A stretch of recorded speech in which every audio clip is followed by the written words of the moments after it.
Buen momento para todos en el Señor Jesús. Me da mucho gusto de nuevo estar con ustedes. Les habla el Padre Víctor Julio Quiseno Montes, parroquia San Judas Tadeo, que además es basílica y santuario en el municipio del Santuario Antioquia, Oriente Antioqueño, diócesis de Sonsón, Río Negro.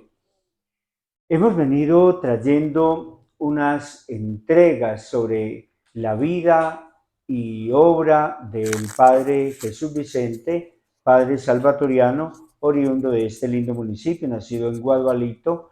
Hemos hablado de esa etapa de la infancia, su escuela, las mociones del Espíritu que él recibía para ingresar a la linda comunidad salvatoriana que tenía mucha influencia en el oriente antioqueño, especialmente en el municipio de Granada y el Santuario. Hemos hablado cómo él pues, hizo sus estudios superiores de la comunidad salvatoriana en la ciudad de Bogotá, con la Javeriana, Universidad Javeriana.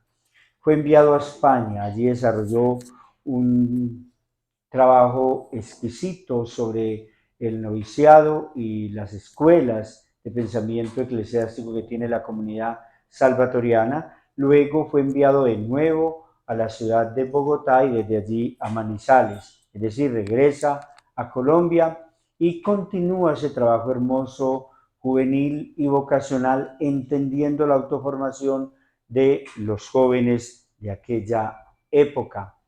Recordemos que el testimonio nos lo han venido dando Candida Rosa Salazar Giraldo, que es hermana, Lucía Salazar Giraldo, hermana, Olga Lucía Bustamante Vázquez, profesora de aquí del municipio del Santuario, y además tuvo la oportunidad de acompañar las misiones salvatorianas, teniendo como vínculo invitada por el padre Jesús Vicente, llamado ya en la comunidad el padre Paulito.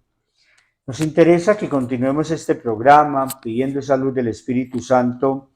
Querida Olga Lucía, gracias por este testimonio tan hermoso, tan significativo que viene entregándonos a los televidentes, a quienes se conectan a través de el canal Eclesia Televisión, quienes están con nosotros a través de las redes sociales de la parroquia, canal de YouTube Misión Pura Vida, canal de YouTube de la Basílica y el Facebook. Bienvenida de nuevo. Ya este es el tercer programa. Vamos a pedir una autorización aquí con comunicaciones para que hagamos una entrega bien bonita porque tuve la oportunidad de leer toda la documentación de despedida que le hicieron al joven cuando se parte a los estudios superiores de esta linda comunidad salvatoriana y no quiero dejarlos por fuera porque hay mucho que decir y el testimonio que dan sus hermanos, la misma comunidad, el testimonio que da el papá, la mamá, la despedida que él hace tan sentida con las hermanas concesionistas.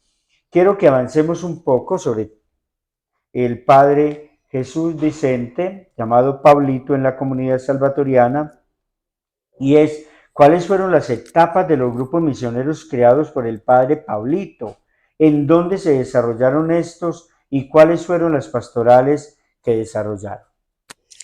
Eh, Buenos días o buenas tardes, esto se transmite. Buen Bueno, momento, este es un momento. bueno, continuamos con la vida del padre Pablo que me emociona, estoy feliz. Miren, yo conozco al padre Pablo cuando tenía como 14 años. Resulta que el padre viene y está en la estrella. Y cuando está en la estrella, él se da cuenta, como él viene, él va es como recogiendo conocimientos y experiencias a lo largo de todo su ir y venir y de sus estudios y de ir a España como para ponerla ya en lo que él de verdad siente y desea. Entonces, él dice, bueno, o sea que se pueden hacer campamentos de misión. Sí, hagamos unos campamentos de misión. Entonces, empieza una primera etapa. Y fue la etapa de las misiones de vacaciones. Entonces es así como con otros religiosos, teniendo una hermana a la presentación, estudiantes de los salvatorianos, pues en diferentes etapas, seglares, se van para el Chocó y llegan a un lugar que se llama San José del Palmar. De San José del Palmar se va a otro corregimientico de San José del Palmar, pues hay que decir, pues no llegar allá, se iba por el valle, pasaba por Pereira, después pasaba por Pereira, no, pasaba por donde hacen los bordados, ¿cómo es? Bueno, y de ahí se va a través del valle, se llega al Chocó. Pues no se estaba llegando a ninguna ciudad, se estaba llegando a unos pueblos por allá lejísimos, en selva adentro. Se llega a San José del Palmar, allá se está, y las personas se quedaban 5 días allá como en un retiro, ¿cierto? Como fortaleciéndose espiritualmente y precisando qué era lo que iban a hacer en cada lugar. En su imaginario, Pablito pensaba que llegaba y que, bueno, iban a estar esperándolos y ta. Resulta que se encontró que eso no era así, ¿cierto? Llegan y la primera vez se van llegan a una parte que se llama, me parece que es Urábara, y bueno, llegan a un lugar y le dicen, se encuentran allá como al inspector, porque eso es después de caminar un montón de tiempo, selva adentro, con un guía, y el grupo en el que él iba, porque se dividieron en 2 grupos para atender 2 veredas selva adentro. Entonces se encuentran con un cartel que decía, bienvenidos a como que a la pantomima misionera, o sea, a este teatro misionero. O sea, y no se encontraron a nadie. No habían casas, no había como... Entonces empiezan a hacer un trabajo de buscar a la gente, de hablar con la gente, pero no es que yo digo, entonces aquí no hay nadie, me voy allá a la esquina. No, eso había que caminar a veces 1 hora, 2 horas, hora y media por selva adentro para uno encontrarse a alguien con quien hablar. Lo cierto del caso es que después les dicen que ese lugar allá, Burabra, ya me acordé, decían que ese era Puerto Machete, que allá la gente, ellos preparan un licor que es como un aguardiente, le llaman beach, yo lo vi preparar alguna vez, y es un destilado del jugo de la caña, pero así, destilado puro, alcohol puro. Y resulta que tomaban todos, desde el mayor hasta el más chiquito, hombres y mujeres. Entonces, en medio de todas esas borracheras podía pasar de todo, ¿cierto? Llegan entonces a una comunidad, supuestamente una comunidad en donde los iban a sacar, donde seguramente no iban a durar más de 2 días, y resulta que no. Cuando ya se regresaron, ellos se encontraron con que había toda una cantidad de gente que viajaba, caminaba 1 hora, hora y media, 2 horas, para poderlos escuchar y ver, ¿cierto? Y claro, todos los sacerdotes aprovechaban pues para bautizar, o sea, administrar todos los sacramentos y dar a conocer a ese Jesucristo que estaba con ellos y del cual muchos no habían oído nada. Miren, cuando yo fui la primera vez al Chocó, yo pensaba que yo era muy pobre. Yo pensaba que mi familia era de las más pobres del pueblo.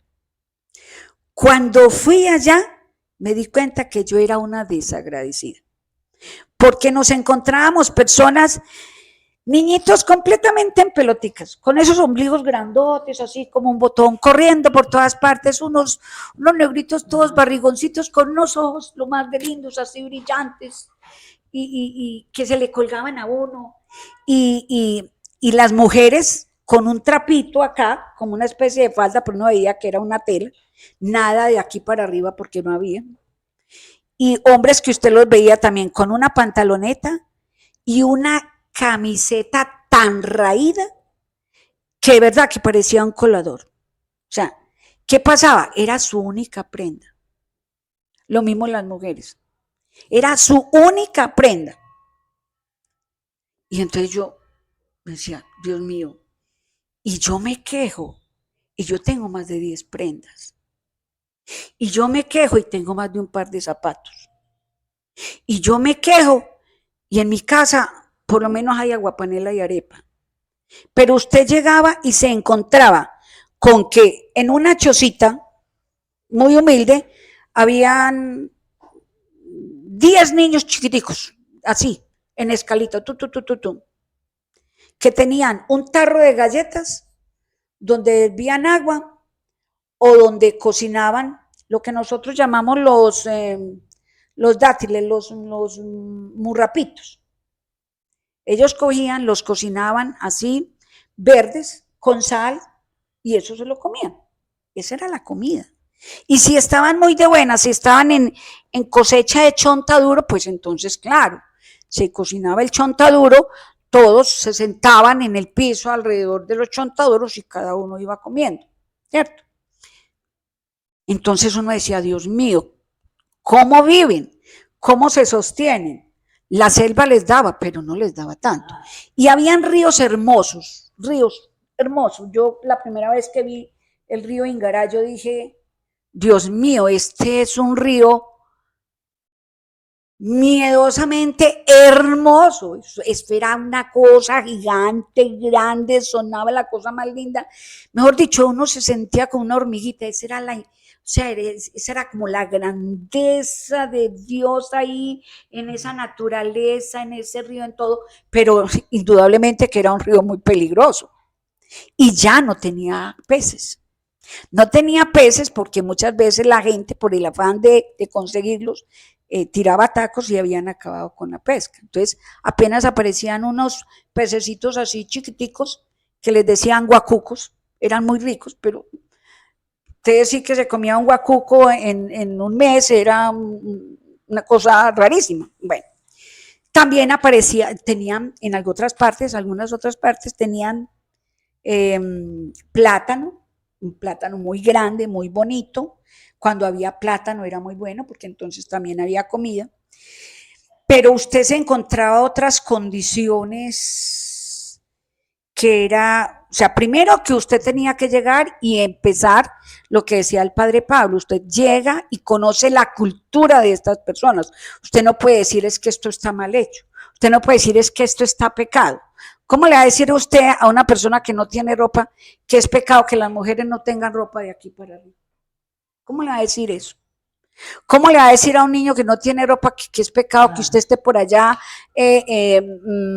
sin ropita y tocándose los genitales a un niño? O sea, no. O que están molestando al otro hermanito que está sin ropita, metiéndole un palito por el ano, por ejemplo. Pues en un juego.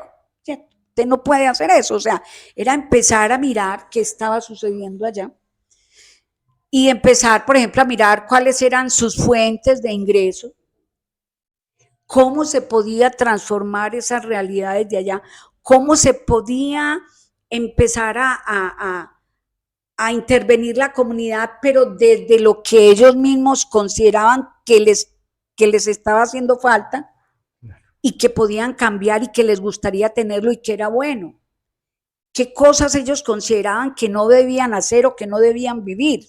¿Y por qué? Claro, Y todo a la luz del Evangelio. claro, doña Olga Lucía Bustamante, creo que es un testimonio misionero suyo muy importante, incluso para nuestro grupo de misión en las diferentes parroquias de la diócesis de Asunción Río Negro. Y todo esto trazado por el padre Pablito en esas misiones lindas sanpatorianas, en este caso en el Chocó.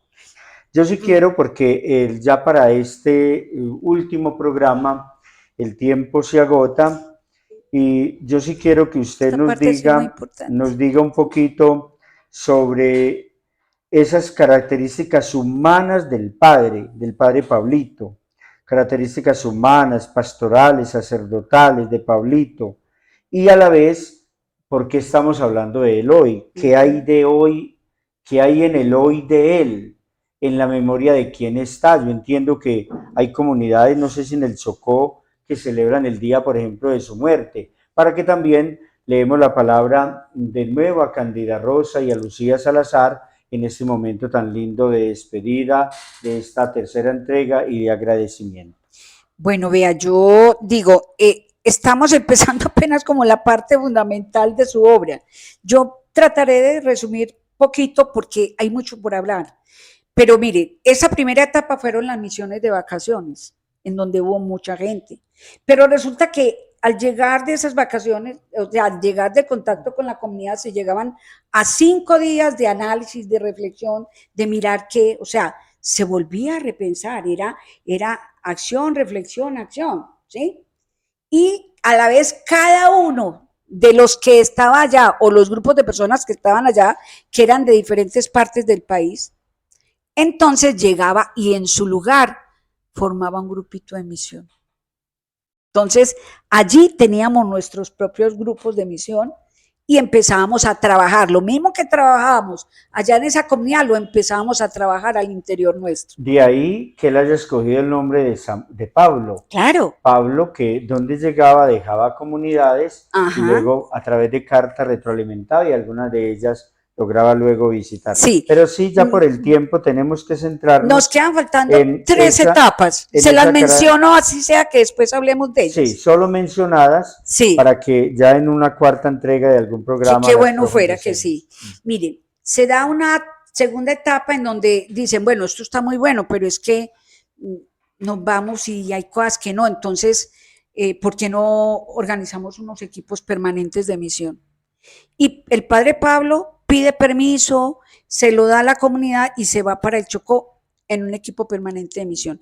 El trabajo que se hizo fue de tipo pastoral, apostólico, fue social. Entonces, por ejemplo, si había unas problemáticas muy grandes, y así allá, por ejemplo, se fundó una cooperativa, se organizaron grupos de mujeres, de campesinos, para que ellos a la vez se organizaran. Y así se estuvo en el Chocó mucho tiempo, en diferentes partes promoviendo las comunidades. Por una razón que no la voy a explicar ahorita porque no da el tiempo, debe salirse del Chocó y el padre Pablo se va para la costa. Entonces estuvo ay, se me fue. Estuvo en La Unión, en Sucre, en San Pues, bueno, por esos lados.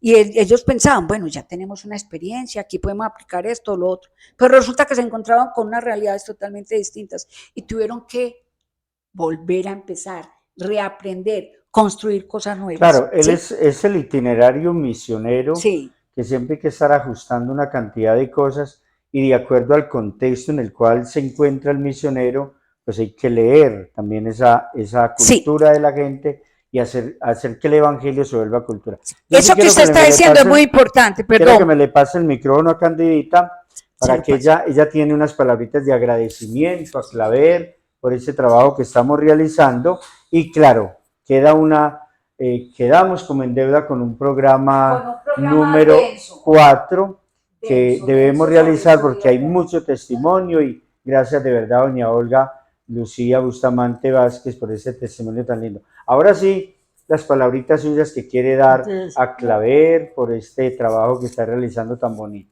Bueno, yo me siento muy feliz aquí con Lucía y con toda la familia, porque toda la familia se siente muy contenta de ver que están actualizando la vida del padre Pablo. Muchas gracias por esta oportunidad, que la gente se dé cuenta, la persona que tuvimos aquí en el pueblo, que aún pues que nadie, ni siquiera nosotros verdaderamente lo conocíamos como era y como ya nos dimos cuenta después. Fue un gran santo, una persona muy humanitaria, muy dada fue a los pobres. De antemano, muchas gracias a la parroquia, a todos, por esta oportunidad tan linda que nos dan. Muy bien. Le agradezco de verdad a Cándida Rosa, a Lucía Salazar, a Olga Lucía Bustamante, que está que se habla. ¿Alguna recomendación? Porque ya Bueno, tenemos vean, que cerrar el vea, programa. padre, lo que pasa es que llegamos hasta ahí porque cómo no hacer un encuadre, cómo no hacer, enmarcar como por qué Pablito fue el que fue y es el que sigue siendo. Entonces, les quedo debiendo para el próximo programa que será denso, ese trabajo comunitario y las características bellísimas, humanas, cristianas, yo diría de esa bondad de Dios que acompañaron al padre Pablo y que por eso hacía que la gente se enamorara de ese deseo de servir. Gracias de verdad, Olga Lucía. Qué testimonio tan lindo sobre el Padre Jesús Vicente, hoy llamado Pablito. Que el Señor a usted los bendiga. Y claro, le debemos otra entrega sobre la riqueza que tiene la vida vocacional, sacerdotal, ministerial del Padre Pablito. Por supuesto, Claver, muchas gracias. Ahí estuvo detrás de cámaras Muchas también en gracias. esta tercera entrega sobre el Padre Jesús Vicente, llamado en la comunidad salvatoriana Pablito. Que el Señor los bendiga en el nombre del Padre y del Hijo y del Espíritu Santo. Amén.